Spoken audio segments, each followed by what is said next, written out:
Dormimos cerca de un tercio de nuestra vida y aún así seguimos subestimando la importancia del sueño. Antes se creía que dormir era simplemente apagar el cerebro. Hoy en día la neurociencia ha demostrado todo lo contrario. Mientras descansamos, el cerebro reorganiza recuerdos, regula emociones, consolida el aprendizaje, equilibra hormonas y sobre todo activa un sistema importantísimo que se llama sistema linfático, un mecanismo clave para la eliminación de desechos metabólicos, entre ellos una proteína crítica que se denomina beta-amiloide. Esta proteína se le asocia generalmente con enfermedades neurodegenerativas como el Alzheimer. Entonces, dormir no es perder el tiempo, es justamente cuando el cerebro se repara para seguir funcionando. Durante millones de años, nuestro organismo evolucionó siguiendo el ciclo natural de luz y oscuridad. Ese equilibrio empezó a romperse con la aparición de la luz artificial y terminó de alterarse con las pantallas. Sinceramente, nosotros vivimos conectados incluso hasta minutos antes de dormir. Eso genera un estímulo constante del cerebro para el que nunca fue diseñado. El núcleo supraquiasmático, nuestro reloj biológico, regula el ritmo circadiano y la liberación de melatonina. Nuestra exposición constante a esta luz artificial hace que se altere el ritmo circadiano y deteriora totalmente la calidad del sueño. Las consecuencias son mucho más profundas que simplemente sentirse cansado. Dormir poco puede mantener el cortisol elevado, puede comprometer el funcionamiento de la corteza prefrontal,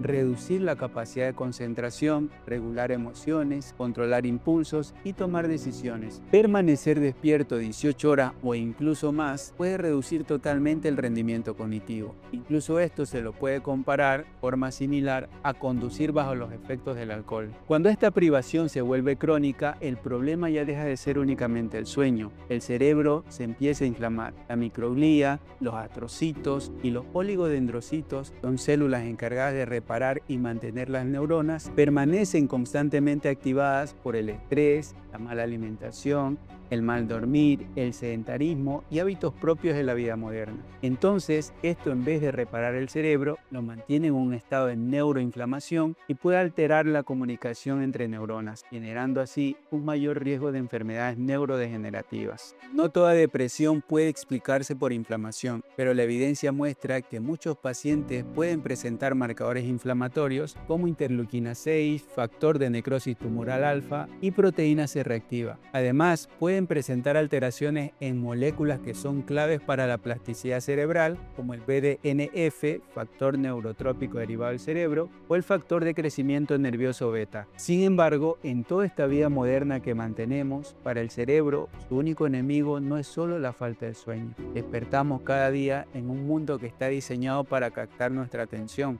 Nunca en la historia de la humanidad habíamos tenido acceso a tanta información y paradójicamente nunca nos había costado tanto concentrarnos. Las redes sociales están diseñadas para secuestrar un recurso importantísimo que poseemos, nuestra atención. Están diseñadas con principios de psicología y neurociencia para mantenernos enganchados mediante un flujo constante de recompensas. En este proceso interviene la dopamina, una molécula que es clave en la motivación, el aprendizaje y la búsqueda de recompensa. El problema no es la dopamina, sino un cerebro que vive expuesto de forma continua a recompensas inmediatas. Cada notificación, cada video corto, cada desplazamiento infinito, lo único que hacen es entrenar a tu cerebro para el siguiente estímulo. Esto solo reduce progresivamente la tolerancia al esfuerzo y la espera o la paciencia. Entonces, todas estas actividades que antes nos representaban conocimiento, bienestar, como por ejemplo leer, estudiar, crear, conversar o simplemente mantenernos en silencio,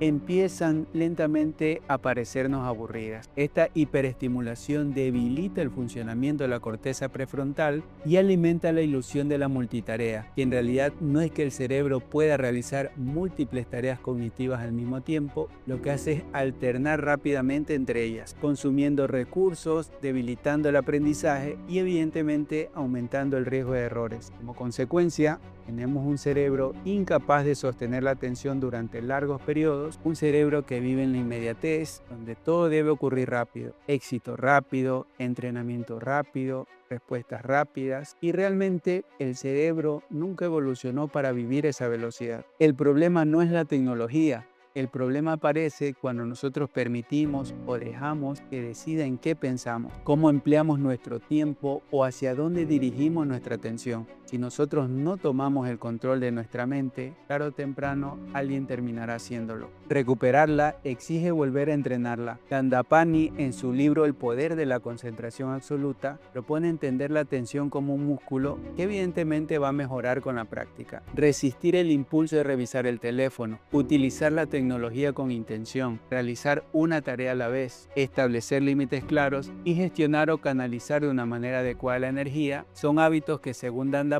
te devolverán el poder de la concentración. Del mismo modo, Rojas Estapé nos enseña en su libro Recupera tu mente, reconquista tu vida, a reconocer el origen del cansancio, lo cual nos permite darle al cerebro lo que realmente necesita. Sueño si existe cansancio físico, ejercicio si existe cansancio mental, soledad si existe saturación social, meditación y relajación si existe un estrés crónico, desconexión si existe un exceso de pantallas, nuevos hobbies si existe monotonía, espacios para recuperar y sanar si existe cansancio emocional, ayudar al prójimo si existe cansancio existencial. Todas las piezas terminan encajando. Dormir protege al cerebro. Un cerebro descansado reduce la inflamación, fortalece la corteza prefrontal, mejora la memoria, las emociones, la concentración y la capacidad de aprendizaje. Una atención entrenada nos permite pensar con claridad, crear, conectar y tomar mejores decisiones. Quizás el mayor desafío del siglo XXI no sea la inteligencia artificial, las redes sociales o la velocidad con que avanza la tecnología. Quizás el mayor desafío que tenemos es proteger al órgano que hace posible todo lo demás, nuestro cerebro, porque en realidad la calidad de nuestra vida